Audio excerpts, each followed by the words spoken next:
Hi everyone, it's Imogen and welcome back to Colouring Kid. Before we get started, I just want to say hi to my new subscribers. I've had quite a few over the past couple of weeks, and also I was going to start looking on Amazon and various sites for things for my coffee money or Ko-fi money, which was on the page down below, and but everything is really out of stock, as you can imagine, because of COVID-19, so I'm going to postpone that for a bit, but thank you to those of you who have donated, and you know, it's not going to waste. I will just be saving it until things are back in stock again after this has hopefully resolved itself.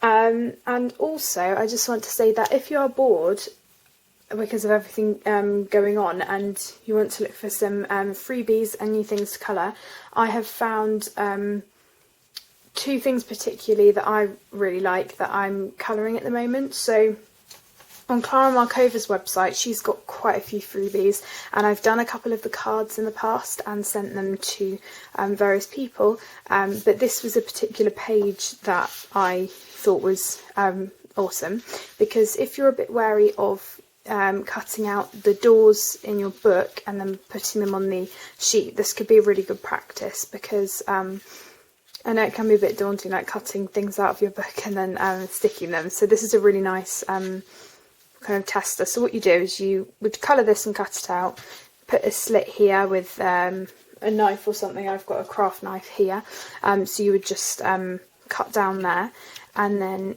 put the flap through and then stick it to the back of the page. And yeah, this was just a free bit on her website. So if you go onto her website, it's just claramarkova.com, and then she's got a free section, and she's also got quite a few other things as well. And this is just printed on paper from a moleskin book. I just took it out carefully, and I am looking at some cardstock that I do want to get, because Joanna Basford's also coming out with a 12-page book for free this week, so I do want to be able to print it out onto good paper. So, you know, I might just find whatever I have, or I am looking for something else. So if you have any recommendations for cardstock that's kind of around £120 paper, £100, and what I mean by that is the weight of the paper, not the price. But yeah, that's the first, and then I'm also working on this PDF, which is by Kelly O'Gorman. Now, I have never had a book by her. I don't really know why. I do like her style. I think mainly because her books are calendars, or the A to Z picture things. I just haven't got them. But this is a freebie on her website. So again, if you go to her website, you can go via her Instagram and then click on the link in her bio, I think. But this is what I'm working on so far, and I'm using Faber-Castell pencils. I started this yesterday, and it's really, really lovely to colour. I have really, really enjoyed it so far, and I think this ticks off a category in the checklist challenge to colour a PDF, I think. I'm not too sure about that, but yeah, I just thought it was a bit different, because it's meant to be, well, it's called The Tree, but obviously it's kind of the shape of a tree, but then everything else kind of fills it in, and I really, really like this. So they're just a couple of ideas of PDFs and things for free that you can do. So I hope that gives you a few ideas.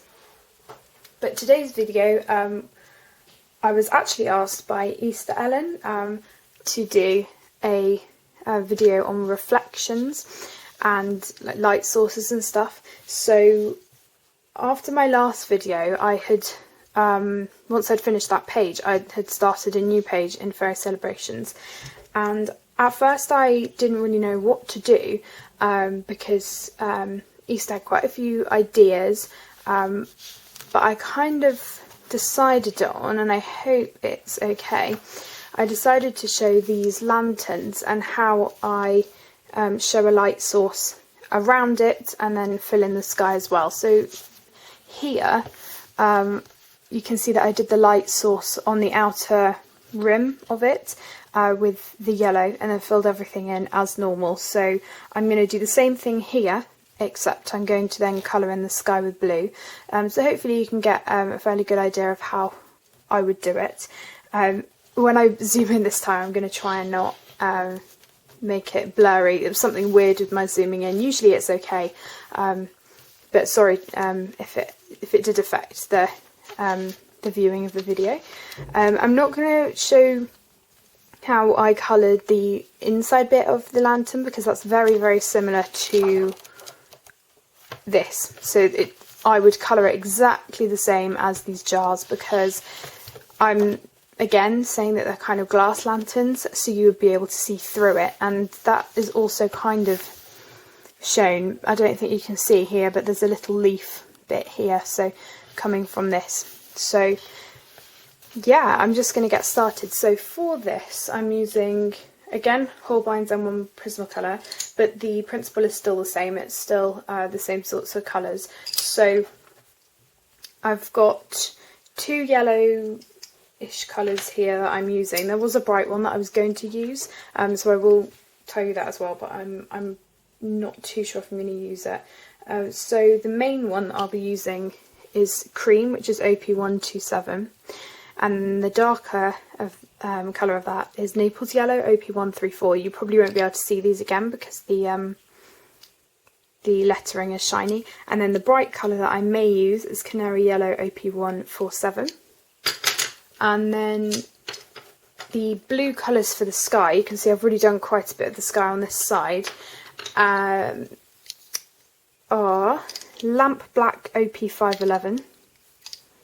Indigo, OP460, Prussian Blue, OP368, Smoke Blue, OP379, and Cloud Blue, PC1023. So these colours are fairly similar to quite a few in the Prismacolor pencils, so especially this indigo one is quite comparable to indigo in Prismacolor. The black is like the black, and the Prussian blue, I'm sure there's a Prussian blue in Prismacolor, so they'll probably be fairly similar as well. The sea mist kind of just blends everything together, so if you don't have this, you can just go to a lighter colour like Cloud Blue if you only have that.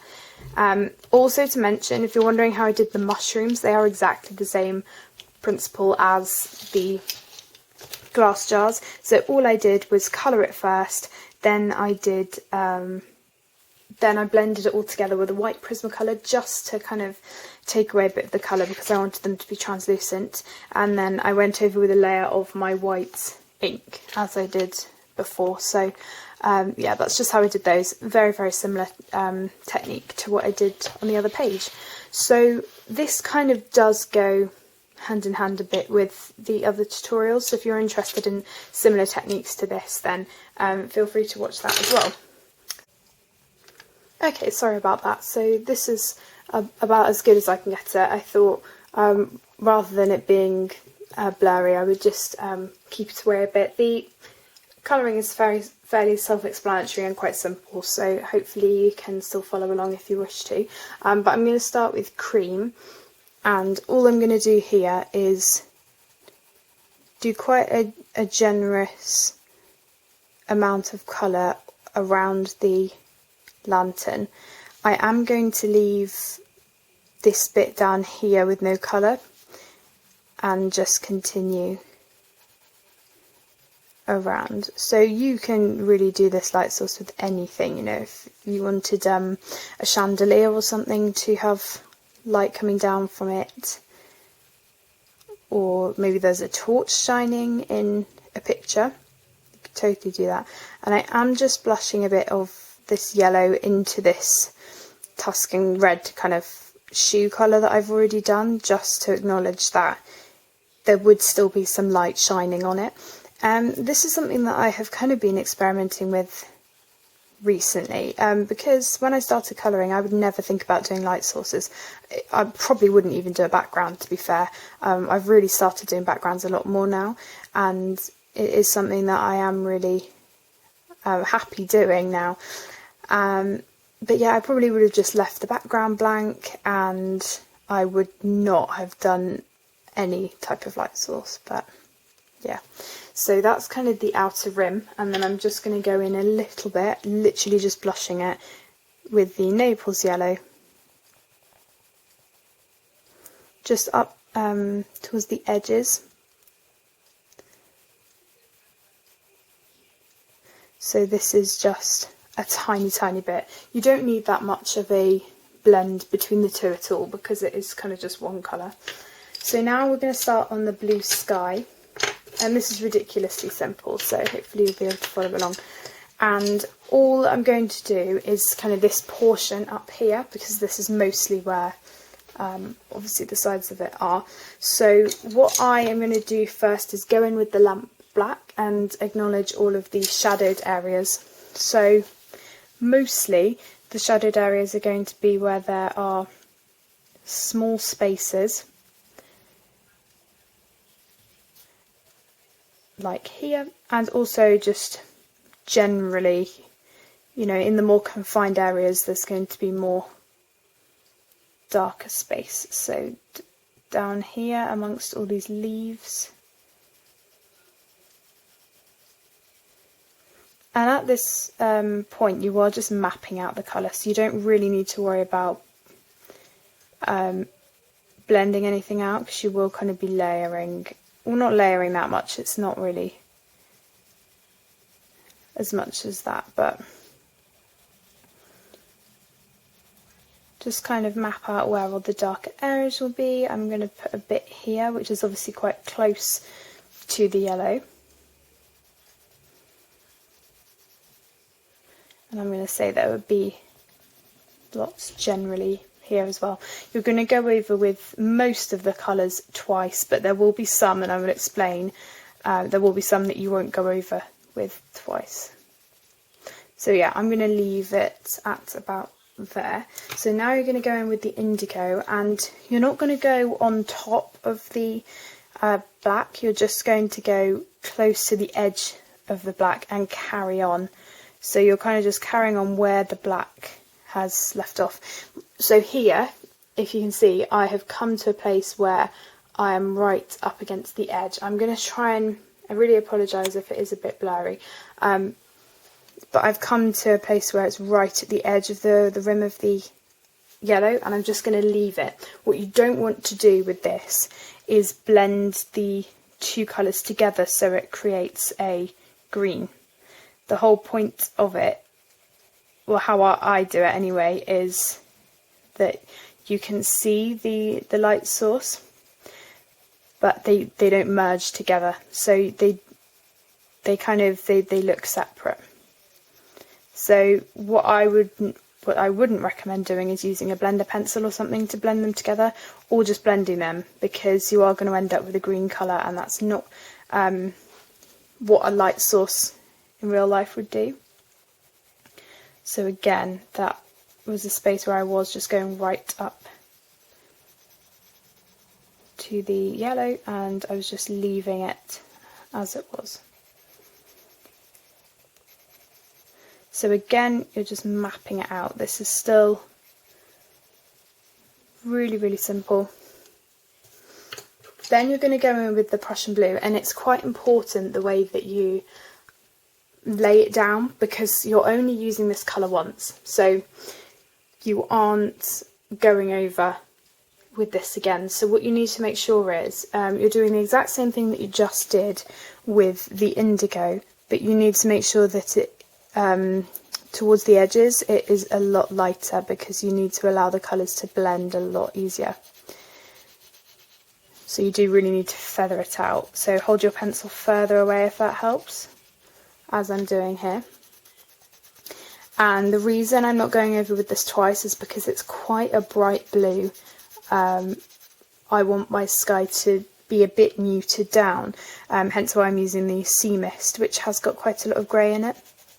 So if you don't have the Holbeins, you could use a mixture of a blue and a grey colour, just to mute it down slightly, because it is meant to be a night sky, and if you use too much of the Prussian blue, it kind of turns into more of a going into a night sky, but still kind of a bit kind of day. So you really, really just want to feather it out and make it as light as possible towards these edges.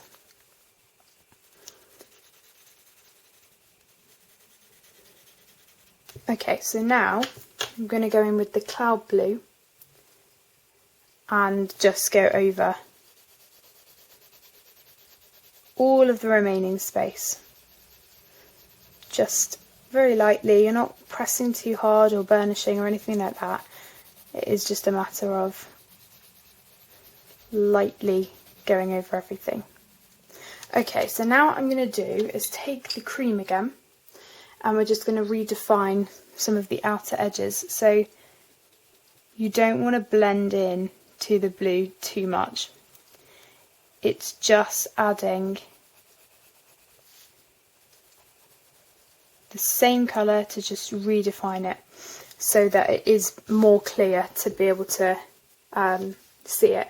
And this may also look brighter than this, because with this we've already coloured the other colours and they have kind of blended into each other. That's slightly different to the sky because obviously they are very contrasting colours. So now we're going to go in with the lamp black again, and this is where you can start to press a bit harder. So you're going to go back over the exact same areas that you've just done, but you want to start going into the indigo a bit more. So the aim of this, I'm just going to get a rubber because I've gone into the green slightly there. Where was it? There. So the aim of kind of this second time round is to start putting all of the colours together and creating less of the lighter space, because you've got quite a lot here, and because it's a night sky you would obviously want to have it as dark as possible. And I haven't done mine as if it's pitch black, I've still done it fairly light. But again, this is just my way of doing it. There are so many amazing tutorials out there doing different types of skies, so there really are a lot of options. And you may find that the second time round it takes a bit more effort because you are pressing a bit harder, and also it's kind of the final time going over everything. So I'm just going to focus on this area now, now that we've mapped it out, and it is pretty much the same anyway. So now I've done the lamp black, I'm going to go back in with the indigo. I also don't want it to be too boring and take absolutely ages, so I'm going to try and minimise it by doing the half that's most prominent here. So the indigo, again, we are pushing a lot harder now. And again, I'm leaving this space here, so that's done now. And what you really want to do now with this indigo is go over all of that area that you coloured with the Prussian blue. You're still going over lightly because you want a bit of the Prussian blue to come through, but this is really now about layering the indigo over it to reduce down that bright colour. So now you've done that, I might just create a tiny bit more feathering there. There we go. So now you've done that, you're going to take the sea mist and really press down now over everywhere that you can kind of see a bit of white space, but towards this central area. This is really now about blending everything together. Now if you were using Prismacolors with this, there may be a bit more of a cloudy finish on top of it because of the types of colours that you're using, but these don't, when they kind of go over, this doesn't dull the darker colours that much.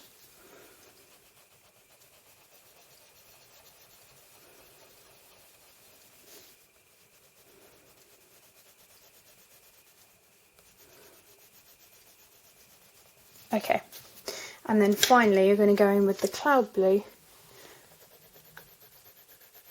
and burnish that last bit.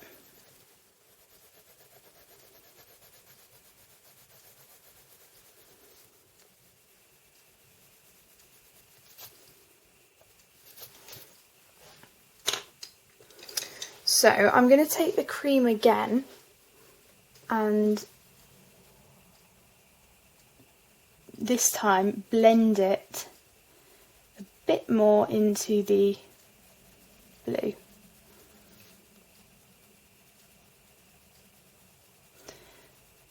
Just to create the effect of it dispersing out a bit, because it will do that to some extent.